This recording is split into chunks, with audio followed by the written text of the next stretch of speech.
mencari tahu apakah dia punya efek fisiologis, ada penelitian yang sudah merangkum dan membuat bagan ini sehingga kita bisa menentukan gitu ya. Katakanlah misalnya kita mau berangkat dari bawah dulu, kita mau mencari jenis serat yang dia itu punya sifat meningkatkan viskositas lumen usus gitu ya. Kita ambil katakanlah pektin. Pektin ini dia viskom, jadi dia bisa membuat gel di dalam lumen usus sehingga kekentalan lumen usus kita itu menjadi lebih tinggi dibandingkan normalnya gitu ya. Nah, dengan tingginya kekentalan atau viskositas di lumen usus itu bisa berdampak pada penurunan waktu sorry, perlambatan waktu untuk pengosongan lambung. Jadi seseorang ini akan jauh lebih cepat kenyang atau lebih lama kenyangnya gitu ya. Kemudian dengan adanya viskositas yang meningkat tadi, secara tidak langsung absorpsi zat-zat gizi termasuk kolesterol, glukosa itu juga jadi lebih lambat. Kenapa? Karena bayangkan ya ketika kondisi lumen usus itu encer dengan yang dia kental, otomatis lebih mudah untuk bisa masuk ke dalam sel-sel yang kondisinya encer dibandingkan yang kental gitu ya. Sehingga ketika serat pangan itu sifatnya viskos, dia bisa menimbulkan, sorry eh, ada bocil mengganggu. Jadi dia akan membantu kita untuk meningkatkan lama waktu pengosongan lambung sehingga akan jauh lebih eh, lama kenyangnya gitu ya dan nanti akan secara otomatis akan berdampak pada asupan gitu. Nah, ini kita bisa gunakan bagan ini untuk menentukan nanti mungkin teman-teman ini kan kaitannya nanti dengan skripsi ya karena ketika kita eh, berbicara tentang topik-topik mata kuliah pilihan, maka ini dikhususkan memang untuk ke depan bisa dipakai sebagai topik skripsi seperti itu. Teman-teman bisa menggunakan bagian ini. Misalnya, apakah dia soluble di air? Kalau misalnya dia tidak soluble, maka dampak yang ditimbulkan ini ya, kalau dia insoluble, dampak yang ditimbulkan adalah terkait dengan bagaimana sistem pencernaan itu improve. Jadi dia bisa membantu untuk meningkatkan motilitas usus sehingga memperlancar sistem pencernaan dan pembuangan feses seperti itu. Ini bagus untuk mengatasi misalnya konstipasi atau adanya gangguan pada sistem pencernaan yang itu membuat motilitas usus menjadi lebih lambat seperti itu. Jadi eh, arahnya ke sana. Atau kalau misalnya dia ternyata soluble, ya, maka biasanya ketika dia soluble, dia akan punya eh, apa namanya kemungkinan bersifat viskos tadi seperti yang saya sampaikan.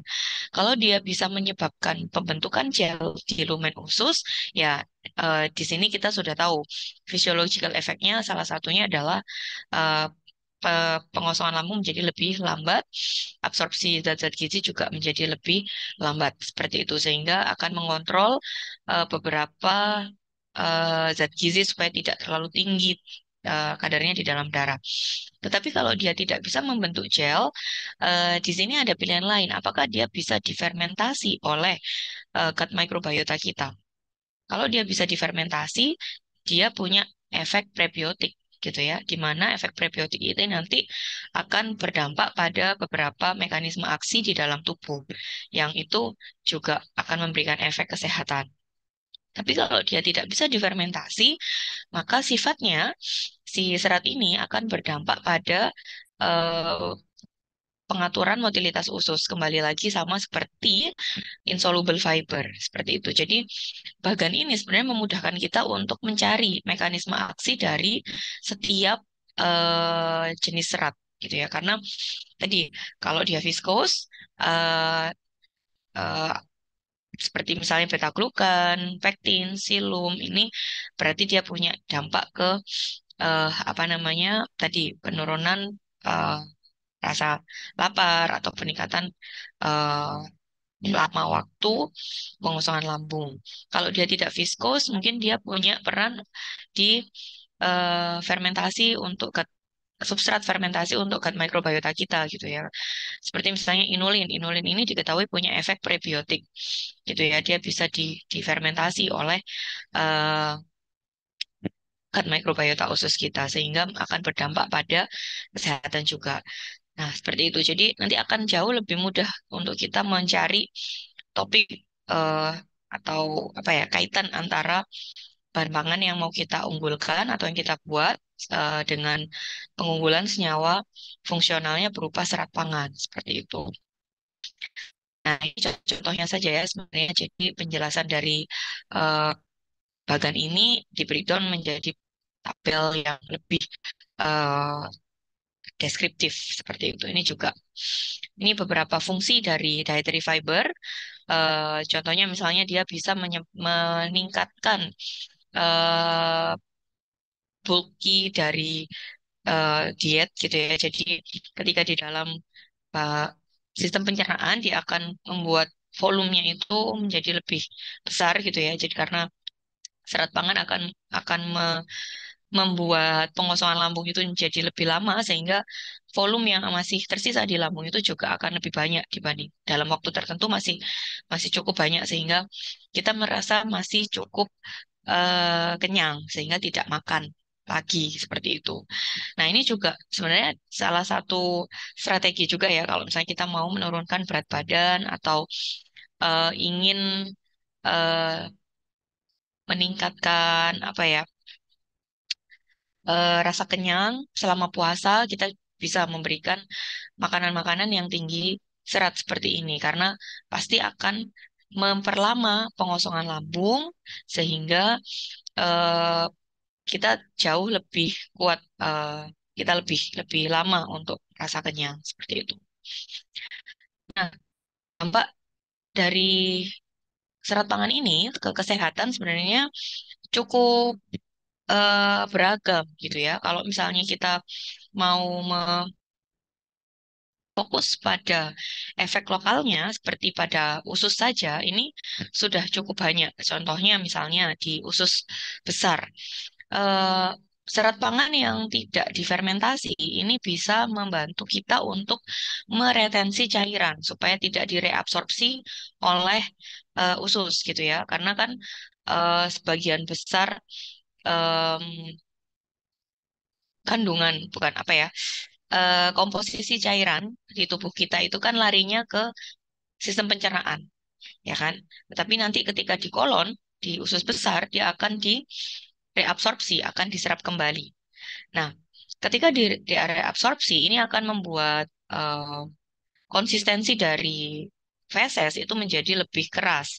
Sehingga kalau itu apalagi pada kasus-kasus orang-orang yang kurang serat ya, konsistensinya pasti akan sangat keras sehingga akan membuat proses pengeluarannya itu juga lebih susah dan meningkatkan resiko wasir. Ini salah satu eh, mekanisme aksi dari serat juga untuk meningkatkan eh, regularity dan laxation tadi ya pembuangan feses kita gitu ya dengan mengikat air maupun komponen-komponen yang itu berbahaya bagi tubuh supaya tidak diabsorpsi sehingga dia nanti akan dibuang bersamaan dengan feses gitu ya.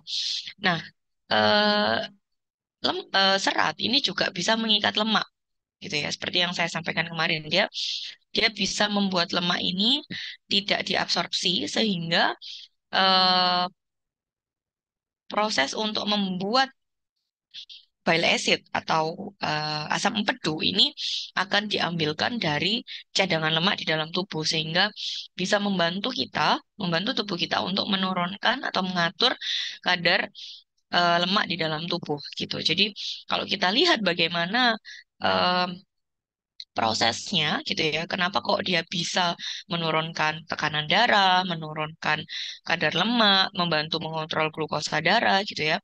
Salah satu mekanisme aksinya adalah dengan dia bisa mengikat beberapa zat gizi ini tadi gitu ya. Jadi dia bisa mengikat karbohidrat sehingga glukosa darah bisa dikontrol agar tidak terlalu tinggi peningkatannya. Kemudian dia juga bisa mengikat lipid sehingga tidak direabsorpsi pada saat di kolon dan dibuang bersama dengan feses sehingga akan turun kadarnya di dalam darah. Dan juga dia bisa membantu kita untuk mengikat mengikat senyawa-senyawa ataupun eh, mineral-mineral yang itu berbahaya, yang toksik gitu ya, sehingga tidak menyebabkan inflamasi ataupun toksisitas di dalam tubuh gitu.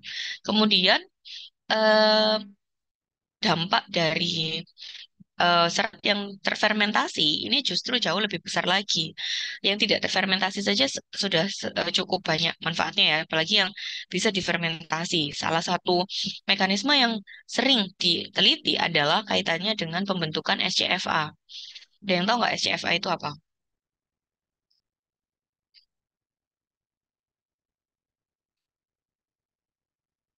Ada yang tahu SCFA itu apa? Ya, SCFA adalah short chain fatty acid. Ya, dia adalah asam lemak rantai pendek.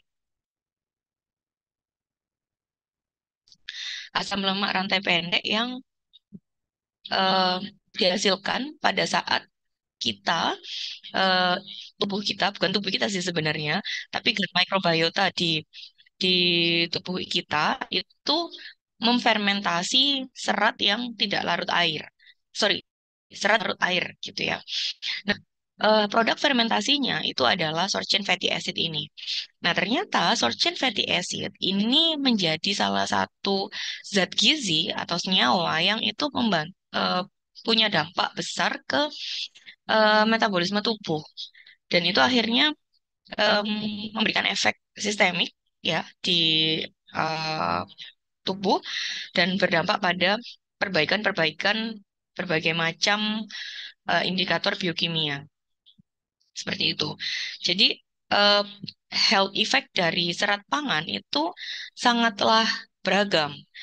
Nah, nanti kita akan lihat bagaimana dampaknya ke diabetes mellitus gitu ya.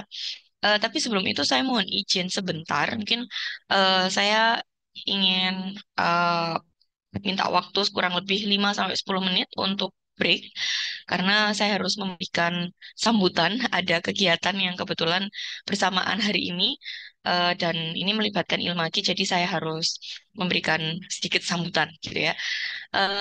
Sepertinya sudah waktu saya untuk memberikan sambutan, jadi mohon untuk bisa di ini kan dulu ya, di stop dulu, break dulu. Silakan kalau mau istirahat.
Baik. Halo, masih di sini kan ya? Mohon maaf, tadi sedikit terinterupsi ya, 10 menit. Baik, kita lanjutkan ya, Dek ya. Tadi saya sudah sempat share beberapa materi sebelum ini dan juga yang hari ini. Jadi kita bisa coba nanti amati bersama-sama dan pelajari bersama-sama.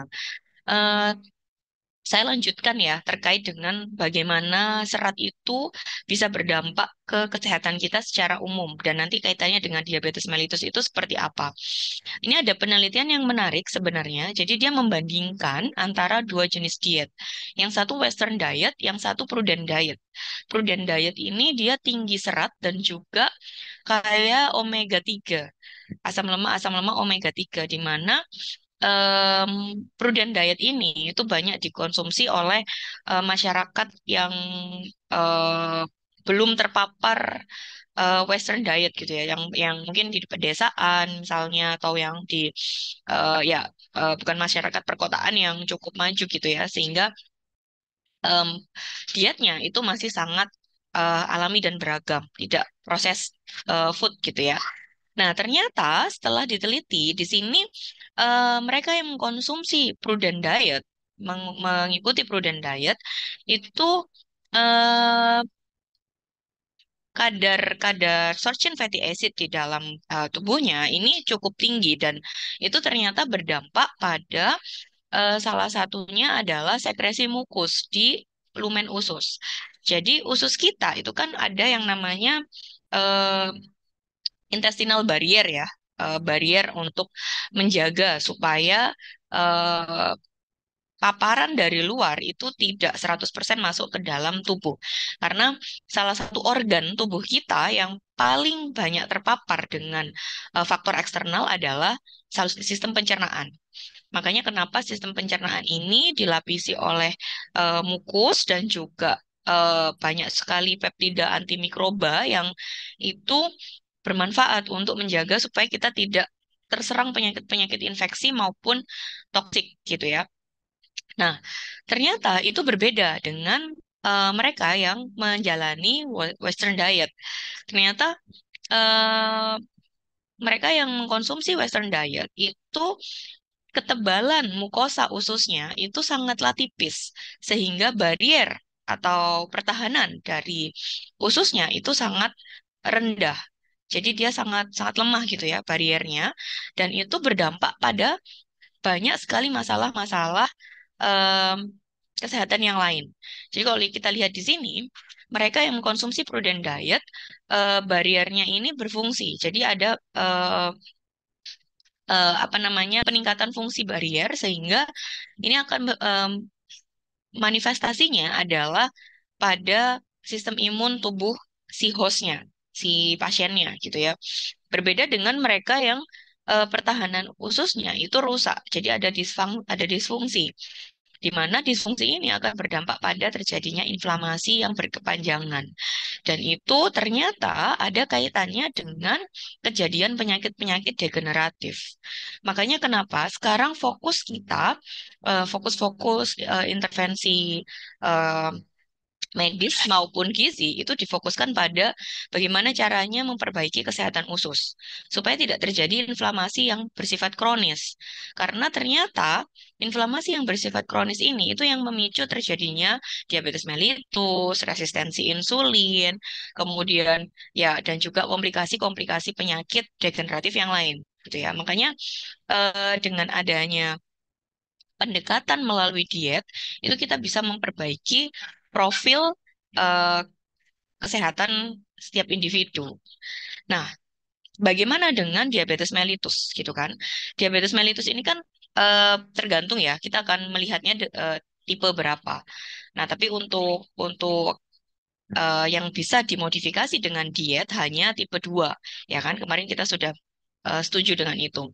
Karena diabetes mellitus tipe 2 ini kaitannya dengan resistensi insulin, di mana resistensi insulin ini dikaitkan dengan pola hidup dan pola makan yang tidak balance, yang tidak baik gitu kan.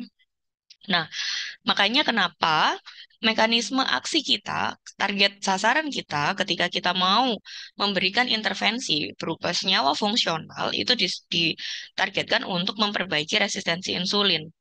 Jadi, kalau kita lihat kondisi normalnya, kenapa orang dengan diabetes mellitus tipe 2 itu bisa naik kadar glukosa darahnya adalah karena kondisi yang sehat, yang normal itu tidak terpenuhi. Jadi harusnya insulin itu kan dia bisa ditangkap, bisa dikenali oleh insulin reseptor di permukaan sel, gitu ya. Kemarin sudah dijelaskan bahwa insulin reseptor ini yang nantinya akan menginduksi, akan mengaktifasi eh, sinyal-sinyal atau reseptor-reseptor di dalam sel untuk menginduksi terjadinya metabolisme glukosa, gitu ya, sehingga dia akan mengaktifasi transporter glukosa untuk menangkap glukosa yang ada di dalam darah. Jadi ketika ada pengaktifan reseptor insulin, maka transporter glukosa itu akan membawa glukosa yang ada di dalam darah ke dalam sel. Sehingga kondisi atau konsentrasi glukosa di dalam darah ini dipertahankan normal. Tetapi pada kasus resistensi insulin, ketika eh, insulin reseptor itu tidak bisa mengenali adanya insulin, maka transporter glukosa ini juga tidak akan aktif, tidak akan berfungsi gitu ya, sehingga muncul hiperglikemia. Nah, hiperglikemia ini yang nanti akan berdampak pada kondisi diabetes.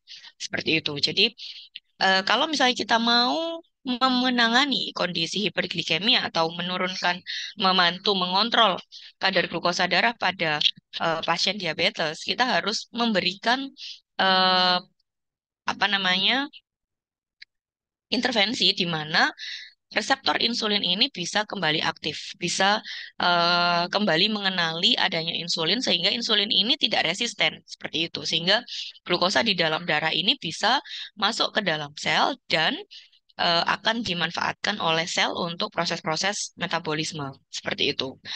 Nah, ini mekanisme bagaimana insulin itu memberikan sinyal gitu ya ke dalam sel sehingga akan mengaktifasi metabolisme glukosa. Nah, kalau kita lihat di sini gambar ini ada insulin yang terlihat sorry di sini, ya kan ini insulin yang disekresikan oleh sel beta pankreas gitu ya. Sel beta pankreas ini juga akan mensekresikan insulin eh, ketika ada ketika ada trigger gitu ya, termasuk salah satu triggernya adalah kenaikan kadar glukosa darah. Jadi ketika kadar glukosa darah itu meningkat, dia ditangkap oleh reseptor di sel beta pankreas sehingga insulin ini akan disintesis dan disekresikan.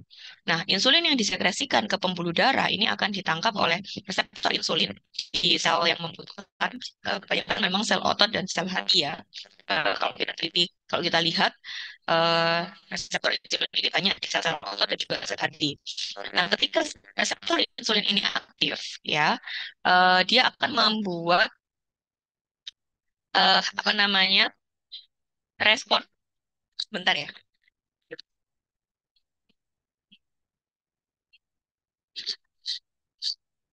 Dia akan membuat IRS. IRS ini adalah insulin reseptor faktor di mana dia akan membantu mengaktifasi eh, siklus PI 3K, di mana VI3K ini akan membantu sintesis fosfatidil P2 menjadi fosfatidil P3. Ini namanya memang agak susah ya. Ya, kita bisa menggunakan singkatan PIP2 dan PIP3, di mana PIP2 dan PIP3 ini akan mengaktifasi P31 dan mengaktifasi AKT. Yang AKT ini itu adalah salah satu faktor untuk proses-proses metabolisme glukosa. Jadi memang tidak tidak sederhana ya prosesnya ketika insulin itu bisa mengaktifasi reseptor insulin. Jadi ini proses di mana eh, utilisasi glukosa itu terjadi. Nah, ketika kita mau menyasar bagaimana eh, sebaiknya kita berfokus pada mekanisme aksi yang mana sebelum kita memutuskan untuk mengintervensi pasien kita, kita harus tahu dulu bagaimana proses terjadinya resistensi insulin. Kemarin ini sudah kita bahas sedikit ya di patofisiologi diabetes mellitus bahwa salah satu faktor resikonya adalah kenaikan berat badan yang itu berdampak pada terjadinya obesitas ya. Nah, obesitas ini yang nanti akan membuat terjadinya disfungsi-disfungsi termasuk disfungsi mitokondrial dan juga adanya stres retikulum endoplasma yang berdampak pada inaktivasi atau ketidakaktifan reseptor insulin. Jadi si reseptor insulin ini tidak berfungsi normal gitu ya, sehingga insulinnya menjadi resisten. Atau bisa juga melalui mekanisme yang lain seperti adanya gangguan pada profil mikrobiota usus yang itu juga akan berdampak pada terjadinya resistensi insulin. Nah, sehingga kita bisa kalau kita lihat di sini ada panah besar berwarna yang lebih terang ya, kita bisa memodifikasi faktor-faktor yang terkait gaya hidup, salah satunya dengan meningkatkan asupan tinggi serat. Nah, asupan tinggi serat ini tidak harus dari produk makanan yang kita formulasikan khusus gitu ya, tetapi bisa juga dari pengaturan pola makan. Sehingga kita bisa memanfaatkan senyawa fungsional serat ini tadi untuk membantu meningkatkan sensitivitas insulin gitu ya. Ketika sensitivitas insulin ini ditingkatkan, maka tadi eh, PI3K pathway kita itu juga akan diperbaiki sehingga fungsi-fungsi metabolik itu bisa kembali normal seperti itu. Jadi bagaimana caranya dalam kasus diabetes mellitus, bagaimana caranya kita membantu memperbaiki resistensi insulin sehingga akan memperbaiki pathway tadi PI3K ini. Kemudian PI3K ini akan eh, kembali berfungsi ya, kembali normal dan pasti dampaknya adalah perbaikan pada fungsi metabolik seperti itu. Jadi nanti bisa merujuk pada gambar ini sehingga kita bisa memanfaatkan eh, mekanisme yang bisa termodifikasi karena adanya serat yang tinggi di dalam bahan makanan seperti itu. Nah, ini sebenarnya harusnya saya sampaikan tadi ya. Oke. Jadi ini adalah bagaimana serat itu dimanfaatkan di setiap bagian sistem pencernaan, khususnya usus. Ya, jadi ada upper GI tract dan small intestine. Di sini tadi sudah dijelaskan bahwa beberapa serat yang bisa membuat lumen usus itu menjadi lebih viskos, itu akan menurunkan absorpsi beberapa zat gizi termasuk karbohidrat dan juga lemak sehingga akan membantu mengontrol profil lipid dan juga eh, glycemic profile dari di dalam darah gitu ya.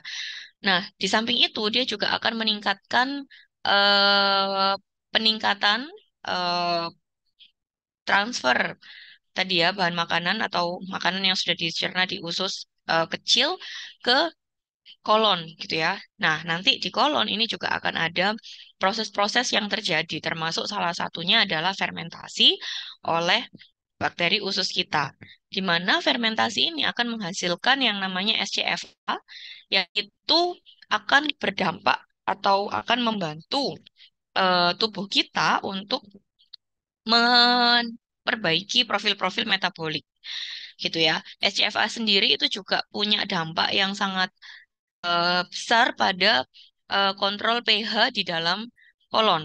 Karena kita tahu bahwa di kolon itu banyak sekali hidup mikroorganisme baik yang patogen maupun non-patogen. Ya, ketika pH di kolon itu turun karena adanya SCFA, ini ternyata bisa membantu menurunkan eh, perkembangan bakteri yang patogen di dalam usus besar kita, sehingga itu akan berdampak pada penekanan resiko terjadinya infeksi atau manifestasi klinis terjadinya infeksi. Makanya kenapa pada beberapa kasus orang-orang yang mengalami diare dan juga mungkin keracunan makanan sebenarnya disarankan untuk mengkonsumsi prebiotik gitu ya, atau yogurt juga boleh, atau produk-produk fermentasi dari eh, apa namanya mikrobiota, mikroorganisme yang baik gitu ya. Supaya apa? Tujuannya adalah untuk tadi mendapatkan SCFA dan menurunkan pH dari usus gitu ya, sehingga eh, bakteri yang patogen tadi itu tidak meningkat jumlahnya dan tidak menimbulkan gejala yang lebih parah seperti itu. Nah, ini proses yang terjadi dan tadi sudah saya jelaskan. Nah, kemudian kita juga bisa memanfaatkan serat ini untuk pengontrolan berat badan. Kenapa? Karena tadi seperti yang sudah dijelaskan ya, bahwa salah satu faktor resiko terjadinya resistensi insulin itu adalah kenaikan berat badan yang berlebih, obesitas gitu ya. Ketika kita memberikan serat pangan dalam jumlah yang cukup tinggi, ternyata ini ada beberapa faktor, ada beberapa mekanisme yang bisa di-induce, termasuk kaitannya dengan fungsi hormonal. Jadi, ketika kita mengkonsumsi serat, ada efek hormonal yang bisa timbul dengan adanya peningkatan viskositas di dalam lumen usus tadi, itu bisa membantu meregulasi rasa lapar dan rasa kenyang kita. Jadi ada hormon yang namanya GLP-1, di mana GLP-1 ini adalah hormon yang berfungsi untuk mengatur supaya eh, tubuh itu merespon dengan rasa lapar dan rasa kenyang. Jadi mengontrol ini, kalau misalnya dia masih penuh, ya jangan diaktifasi dulu rasa laparnya gitu. Jadi dia akan membantu kita untuk meningkatkan rasa kenyang sehingga akan menurunkan asupan gitu ya, dan itu akan berdampak pada penurunan berat badan. Nah, ini juga akan me, apa ya, membantu memperbaiki salah satunya resistensi insulin tadi gitu ya. Jadi ini nanti bisa dipelajari lebih dalam terkait dengan efek intrinsiknya maupun efek koloniknya.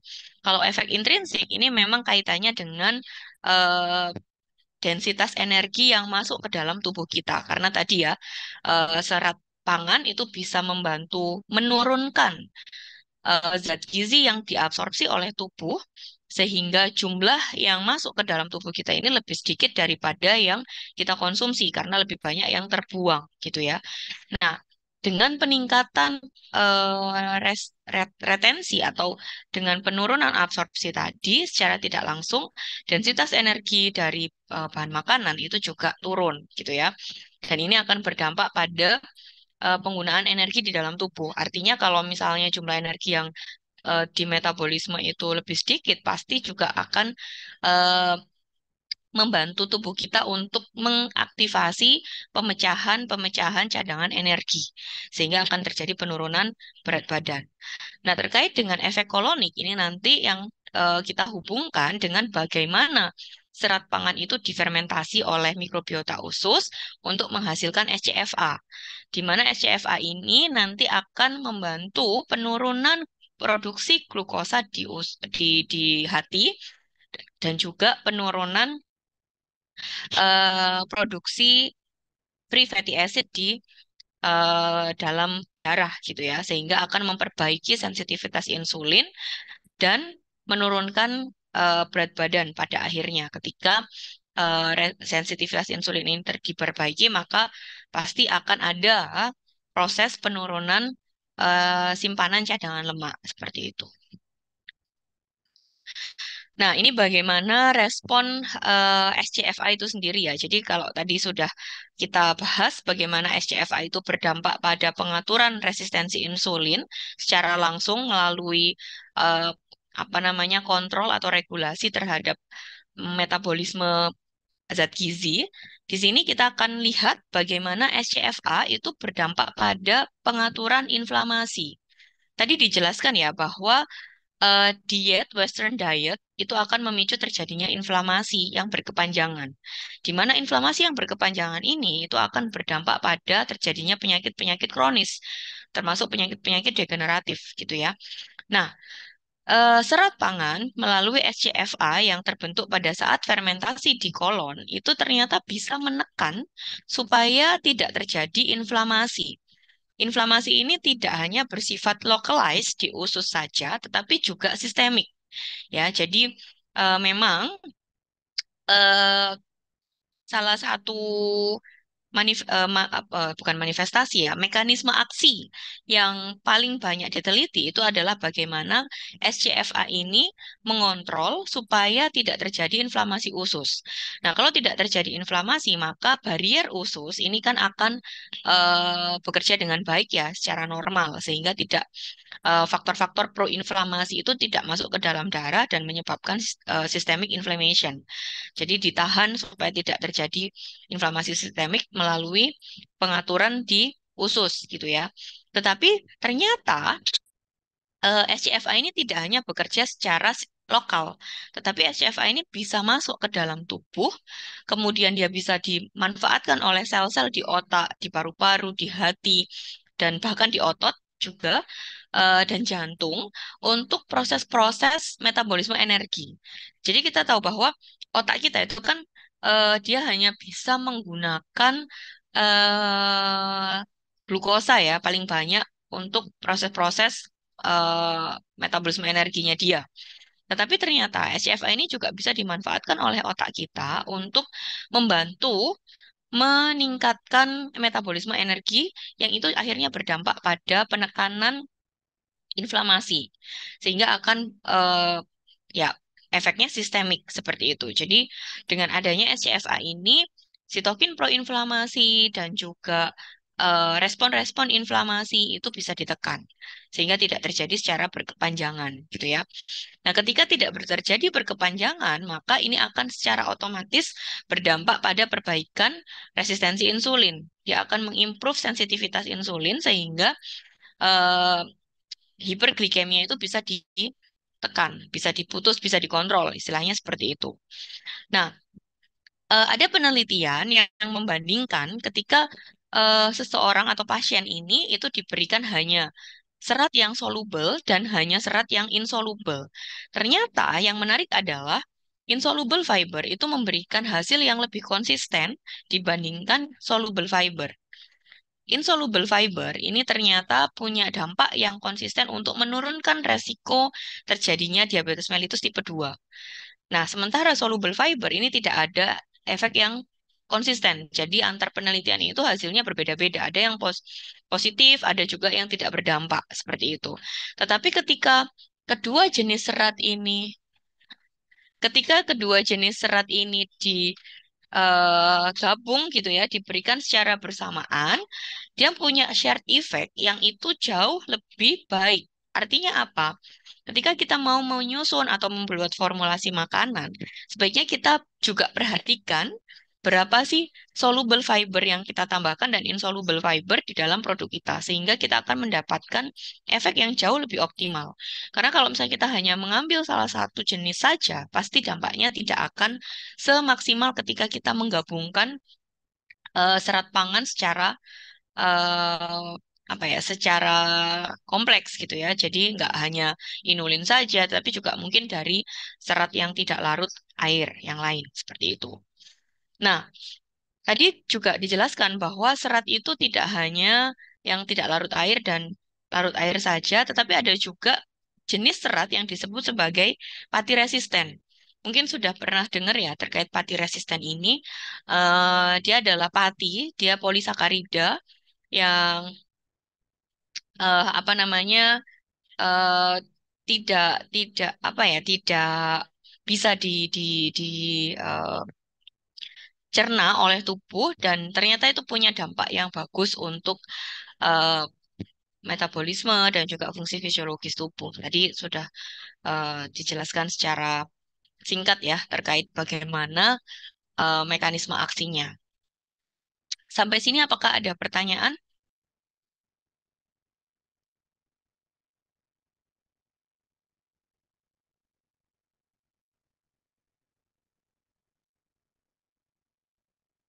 Apakah ada pertanyaan? Belum? Oke. Saya minta teman-teman untuk, jadi ini tugas sebenarnya. Tadi sudah saya berikan sekilas, sebenarnya ini hanya pemantik karena kalau puasa kita terlalu banyak mendengarkan, berbicara, itu kan capek ya. Kita capek sendiri dan mungkin nggak nggak efektif juga. Jadi saya rasa dengan kita belajar aplikasinya bagaimana mungkin akan jauh lebih bisa dipahami. Nah, silakan nanti teman-teman bisa download Force Viewer. Saya tunjukkan ya. Ini adalah aplikasi yang cukup sangat apa ya bermanfaat kalau bagi penelitian-penelitian tertentu. Saya screen aja deh. Oke. Nah, ini adalah Force Viewer. Adik-adik nanti bisa download. Force Viewer ini adalah aplikasi yang bisa kita gunakan untuk mencari tahu mana sih topik yang belum banyak diteliti berdasarkan database jurnal yang kita pilih. Jadi katakanlah misalnya kita mau meneliti terkait dengan efek jenis serat tertentu ya, misalnya inulin gitu ya. Inulin ini penelitian-penelitian yang sudah dipublikasikan itu eh, kebanyakan membahas tentang apa sih? Topiknya tentang apa gitu ya. Nah, saya coba kasih gambaran dulu terkait dengan aplikasi ini. Jadi aplikasi ini kita akan membuat peta gitu ya, peta semacam mind map gitu yang diambil dari database bibliografi. Jadi atau database reference gitu ya dari jurnal-jurnal yang kita ambil. Di sini dia punya tiga pilihan. Jadi kita mau bikin maps-nya itu berdasarkan network data atau dari bibliographic data atau dari text data. Nah, untuk menentukan topik itu kita harus memilih yang berdasarkan yang berbasis teks karena topiknya itu akan dibaca berdasarkan eh, teksnya ya. Jadi yang kita analisis itu adalah abstrak dan juga judul. Nah, kalau misalnya nanti kalian pilih yang kedua berdasarkan data bibliografi, ini yang akan muncul adalah nama pengarangnya. Kemudian berapa yang disitasi, lalu berapa kositasinya antar pengarang seperti itu. Jadi lebih ke autornya. Kalau di sini kita mau lihat gap ya, gap topik apa yang belum banyak diteliti, maka kita pilih yang text data. Oke. Nah, nanti kita bisa memilih data source-nya itu bisa macam-macam. Kita bisa menggunakan APA, kita bisa ambil dari database jurnal atau reference manager atau mungkin dari data Force Viewer yang sebelumnya kita sudah pernah buat gitu ya. Nah, kalau sekarang saya mau contohkan dari database jurnal gitu ya, dari bibliographic database. Ini kita bisa menggunakan Web of Science, bisa menggunakan Scopus, Dimensions, Lens, atau PubMed.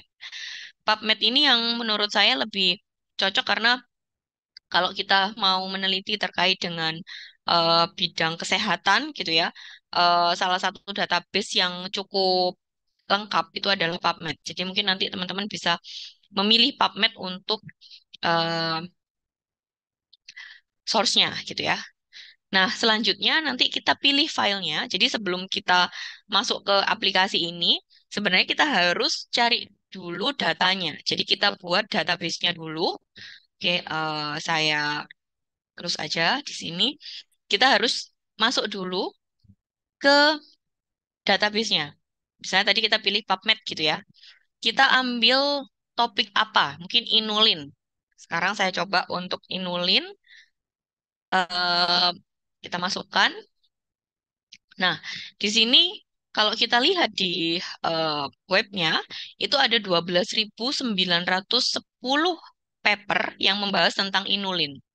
Ya, lalu setelah itu kita save di sini. Kemudian kita pilih PubMed formatnya, lalu kita create. Nah, ini nanti secara otomatis akan tersimpan di, eh, nggak tahu, nanti mungkin masing-masing PC akan berbeda. Nah, setelah itu kita kembali lagi ke Force Viewer tadi, lalu kita pilih PubMed, lalu kita cari di mana tadi kita meletakkan hasil pembuatan database kita, gitu ya. Nah, tadi saya pilih ada inulin di sini. Oke, kemudian kita pilih klik, lalu di next. Lalu ini bisa dipilih ya antara kita mau melihatnya di title atau di abstrak, tapi kita hari ini kita akan pilih yang title dan abstrak saja. Keduanya kita pilih, lalu untuk counting metodenya kita buat full counting ya. Lalu untuk eh, jumlahnya ini kita buat paling minimal adalah satu. Jadi eh, threshold ini kita sendiri yang tentukan. Kita mau menginclude topik yang berapa kali muncul di database kita. Apakah cukup satu ataukah bisa lebih dari satu gitu. Jadi kalau misalnya occurrence-nya itu katakanlah kita batasi minimal 3 kali disebut dalam jurnal, maka kita bisa batasi menjadi 3. Atau minimal 2 kali disebut dalam jurnal juga kita bisa batasi. Seperti itu. Ini tujuannya apa? Tujuannya untuk membuat supaya maps kita itu lebih relevan. Gitu ya. Next, kemudian ini kita bisa buat maksimal di yang ditemukan. Nah, ini verifikasinya. Jadi nanti kita bisa memverifikasi berdasarkan eh, kalau misalnya kita mau pilih thresholdnya itu kita atur paling minimal, kita bisa atur verifikasi misalnya untuk beberapa terminal yang tidak kita butuhkan seperti like gini ya, like itu kan sebenarnya bukan bagian dari topik gitu kan. Ini bisa kita buang. Gram per day ini juga kita bisa buang karena itu sebenarnya adalah eh apa namanya satuan gitu ya. Lalu kita finish. Nah, dari sini kita bisa dapatkan begitu banyak em, topik gitu ya yang saling berkaitan tentang inulin. Coba kalau kita lihat di sini, inulin berkaitan dengan apa saja. Ini bisa kita lihat dampaknya dengan fruktan, maksudnya dengan topiknya itu bisa kita lihat. Oh, hubungannya ternyata seperti ini. Nah, di sini ada hubungan langsung dan hubungan tidak langsung ya. Biasanya warna yang sama itu menunjukkan adanya hubungan yang kuat gitu ya. Jadi kalau kita lihat di sini dikaitkan dengan intestinal immunity ya, ini berkaitannya tidak secara langsung dengan inulin, tetapi ada hubungan yang cukup kuat di sini ya. Jadi intestinal immunity dengan inulin, intestinal immunity dengan health, dan kaitannya dengan diet dan seterusnya seperti itu. Nah, di sini kita bisa melihat mana sih kira-kira dari maps yang sudah terbentuk itu yang hubungannya tidak terlalu dekat dan yang kira-kira tidak banyak dibahas gitu ya. Atau justru kita mau melihat mana yang paling sering dibahas dan kita mau mengangkat tentang topik itu. Misalnya, kaitannya dengan konsumsi insulin. Di sini kan kalau dilihat dengan perbandingan yang topik yang lain gitu ya, eh, buletannya itu kan sangat kecil ya. Dia kurang-kurang banyak dibandingkan yang misalnya disease atau mekanisme atau ya fruktan atau review, dia cukup cukup kecil ininya. Nah, kita bisa mengambil topik tentang konsumsi insulin. Sorry, konsumsi inulin.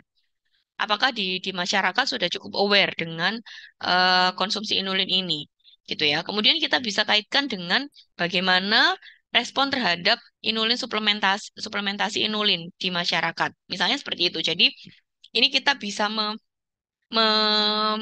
bridge, kita bisa menghubungkan bagaimana inulin itu bisa kita angkat sebagai topik penelitian kita, gitu ya. Jadi akan sangat menarik kalau misalnya kita mau menghubungkan dengan metode ini. Karena apa?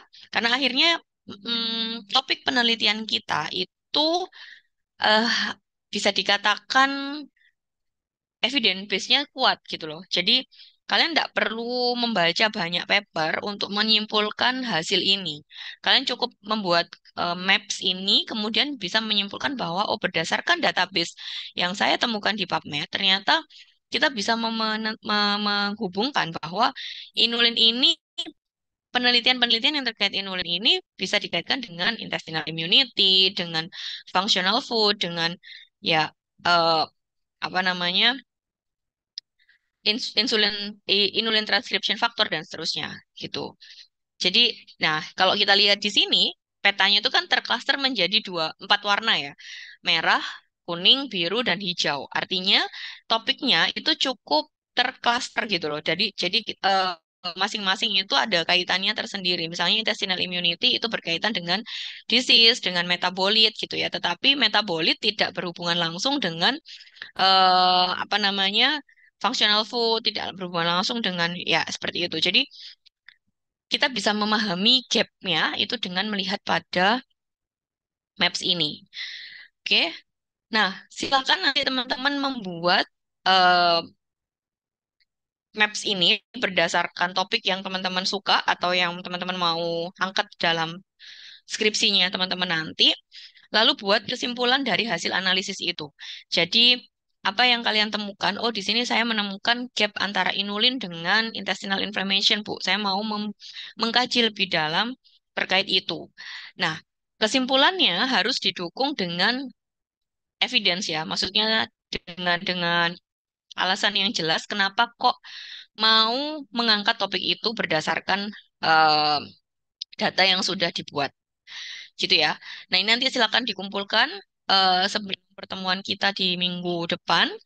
Em, Cukup ditulis di Word aja dan dilampirkan juga hasil maps yang sudah dibuat. Lalu bagaimana kalian menginterpretasikan dari map tersebut untuk mengangkat topik tertentu terkait pangan fungsional gitu ya. Apakah cukup jelas?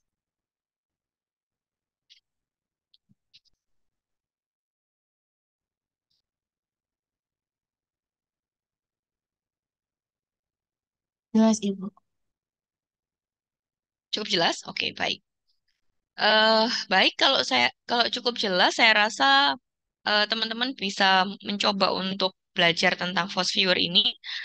Eh, Sebelumnya sudah pernah ya dapat topik tentang Fosviewer ini?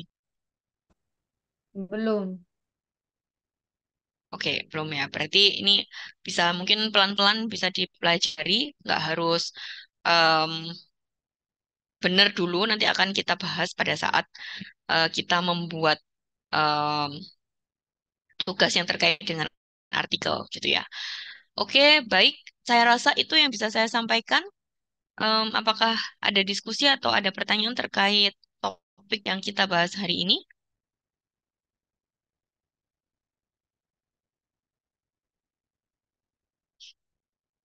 Tidak ada? Baik, kalau tidak ada, saya akhiri ya untuk kelas hari ini. Kurang lebihnya saya mohon maaf.